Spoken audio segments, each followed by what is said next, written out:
Good morning. Bing Reyes po, inyong likod at kaibigan. Gospel vlogging. Ang gospel is according to the Gospel of St. Matthew, chapter 1, verses 1 to 16, 18 to 23. Ito po yung genealogy of the Lord Jesus. Ano yung genealogy? Yun po ay ang mahabang listahan ng kanilang salinlahi. Ano ibig sabihin ng salinlahi? Kanununuan, mga ninuno po. Pinapatunay lang ng ating Panginoong Jesucristo ay naging tao at sino ang kanyang magulang? Si Maria at si Jose. Si Maria, anak ni Joaquim at ni Ana. Tapos sunod-sunod na mga lolo na nila hanggang kay Abraham mismo. Pinapatunay lang sa Ebanghelyo na sila ay katulad nating totoong tao. Kaibahan lang nga dahil si Maria ay ginawang ina ng Diyos. Isinilang niya isang sanggol sa lalang ng Espiritu Santo. Kaya doon siya naging iba. Iba siya sa lahat. Iba siya sa atin dahil imbis nga makikisiping siya sa lalaki para magkaanak, hindi ho. Nagkaanak siya sa lalang ng Espiritu Santo at ang kanyang anak ng Diyos. Ang ating Panginoong Jesucristo. Yun ang pinapatunay sa Matthew 1 to 16, 18 to 23. Genealogy of Jesus. Dahil iba siya, ibang ating mahal na inang Maria, at ng araw na to ay kanyang birthday. Happy birthday po, mahal na naming inang Maria. Dahil dito, lilipat tayo sa Luke 1:36 to Luke 1:36 to 56. 58, 36 to 58. Ito po yung tagpo kung saan bumisita ang ating mahal na inang Maria sa kanyang pinsan, Santa Isabel, Saint Elizabeth. Sa kanyang pagbisita, sa pintuan pa lang, tumatawag pa lang siya, Isabel, Isabel. Nagulat si Isabel. Bakit? Dahil sa boses ni Maria, hindi yo. Nagulat siya dahil yung pagkabitiw ng boses ni Maria pagkatawag sa kanyang pangalan Isabel. Ang bata sa sisang pupunan ni Isabel nga 6 months na lumukso sa tuwa. Kaya nung nagkita sila, ang bukang bibig ni Santa Isabel, napakapalad ko dahil binisita ko ng ina ng Diyos. Ng ina ng aking Diyos. When I heard the greeting from you, the infant in my womb jumped in joy because the Mother of God has come to visit me. Blessed are you, Hail Mary, full of grace. The Lord is with you. Blessed are you among women, and blessed the fruit of your womb, Jesus. Yun ang nakalagay sa Biblia. Nga si Maria ay blessed among all women. Hail Mary, full of grace. Blessed are you among women, and blessed is the fruit of your womb, Jesus. Paano pa natin may tatanggi? Tapos yung sabi natin kanina, nakakaiba siya dahil hindi siya nakasiping sa lalaki, nagkaroon siya ng anak sa lalang ng Espiritu Santo. Ibig sabihin, exempted siya sa original sin. Wala siyang original sin. Bakit wala siyang original sin? Paano nga ginawa siyang karapat dapat, so pure to deserve to become the mother of God. God must design her to become the mother of God because she is exempted from original sin. She is so pure.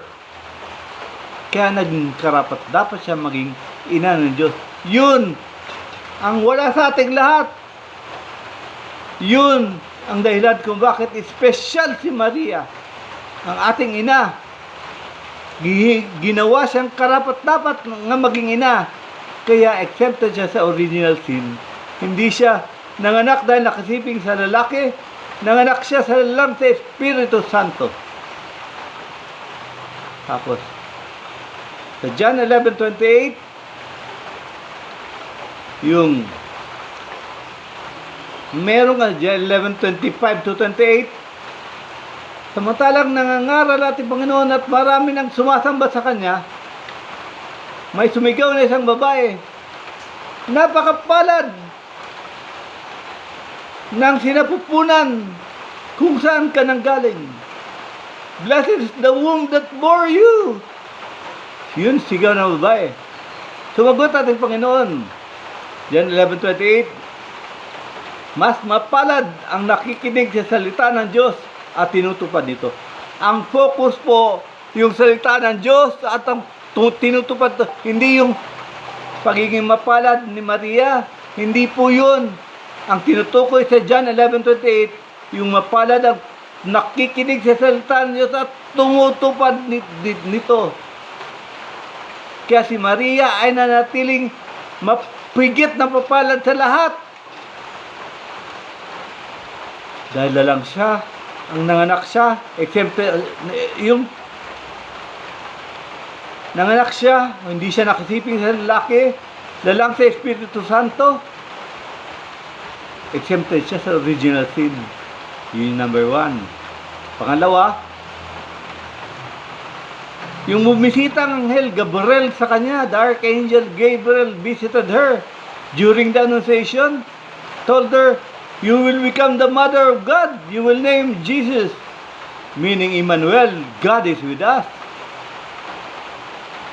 Naniwala siya, maski wala siyang alam. Naniwala siya dahil sa kanyang pananampalataya sa Diyos. Yun, pangalawa, kung bakit iba siya sa lahat. Dahil siya ang unang nagtiwala sa Diyos. Hindi niya alam kung paano. Pero naniwala siya.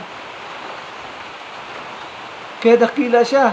Kaya, Hail Mary, dakila ka.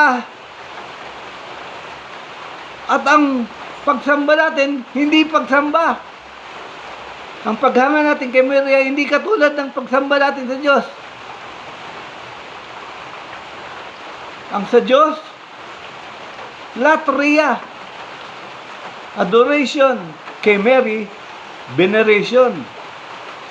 Veneration, ngayigit pa sa mga santo. Hyperdulia ang tawag doon. At yung sa mga santo, dulia. So we do not adore Mary. We venerate her. But we venerate her above the other saints. But next to God. Nakita niyo yung picture? God, saints, Mary in the middle. Hindi si Mary, hindi kapantay ng Diyos. We do not adore Mary. We venerate her. But the veneration we give to the mother is above the saints. Hyperdulia. Sa saints, dulia. Sa Diyos, latria. Kaya, hindi natin sinasamba. Ulitin ko, hindi natin sinasamba si Maria. Higit kang mapalad, totoo, higit siya mapalad dahil nanganak siya lalang sa Espiritu Santo at pumayag siya maski wala siyang naintindihan dahil sa kanyang tiwala sa Panginoon. Dahil sa kanyang tiwala sa Diyos, kanyang pananampalataya sa Diyos. Sana po, nakita natin ang kaibahan ng ating inang Maria. Bukod siyang pinagpala sa babaeng lahat at pinagpala din ng anak sa tiyan niyang si Jesus. Napakaganda. At ang paggalang sa ating Panginoon, kung ginagalang natin ang ating Panginoon, Bakit hindi natin gagalangin ang kanyang ina? Kung babastusin natin ang kanyang ina, hindi ba di magagalit ang anak? Kung babastusin natin ang ina, hindi ba di isusumpa tayo ng anak? Kaya ang paggalang sa ina ay paggalang sa Panginoon din. Lagi natin tandaan, ang pagmamahal natin sa mahal na ina ay pagmamahal natin sa poon. Pagmamahal natin sa poon ay pagmamahal natin sa ina. Magkaiba lang dahil sinasamba natin ang kanyang anak dahil ang kanyang anak ay Diyos at siya ay ina ng Diyos. Hindi natin siya sinasamba. Pinapahalagan. Veneration ang tawag doon, hindi adoration. Adoration is only for God. Latria, kay Maria, hyperdulia, sa mga santos, dulia. So sana po, nakita natin, at yung higit kang mapalad, ang tumutupad, nakikinig sa salita ng Diyos, tumutupad ito ay patukoy sa salita ng Diyos na tinutupad natin. Hindi patukoy kay ng Maria. Kay Maria, sa Luke 1:36-58, blessed are you among all women, and blessed the fruit of your womb, Jesus. At Matthew 1:1-16, 18-23, genealogy of Jesus. Na totoong tao at salinlahi ng salinlahi mula Abraham hanggang kay Maria. Patunay may galing totoong tao sila at may mga katulad natin na may mga ninuno. At ang ninuno ni Maria, ninuno ni Jesus, ay ninunong pinagpala ng Diyos mula kay Abraham, the father of faith, until Mary, until the Lord Jesus Christ. Hail Mary, full of grace, the Lord is with you. Blessed are you among women, and blessed the fruit of your womb, Jesus. Kaya, mapalad tayo na dumudulog sa mahal na ina. Alam natin, hindi niya tayo bibiguin. Alam din natin, ang kanyang hiling, hindi bibiguin ang kanyang anak. Dahil sa wedding at Cana, natandaan nyo, yung nangangailangan yung mag-asawa, dahil naubusan sila ng wine sa kasal, mapapaya na sila. Hindi sila humiling, pero ang mahal na ina, humiling sa Panginoon. Tinanggihan ng ating Panginoon, ngunit ina, hindi ko pa panahon ngayon. Pero sabi ng mahal ina, sundin nyo ang kanyang inuutos. Walang nagawa ang anak, sumunod ang anak. Kaya, alam natin, kung dudulog tayo sa mahal na ina at tutulungan tayo ng mga mahal na ina, hindi tayo bibiguin ng anak. Kaya may kataga sa salitang natin, ad diesum per Mariam. Padulong, papunta sa Panginoon sa pamagitan ng mahal na ina. Kaya, mapalad ang mga deboto ng mahal na inang Maria. Mapalad ang nagdarasal ng Santo Rosario.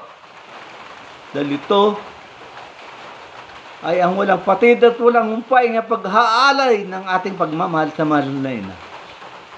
Dito lang po. Happy birthday, Mama Mary. Hanggang sa muli, God bless us all.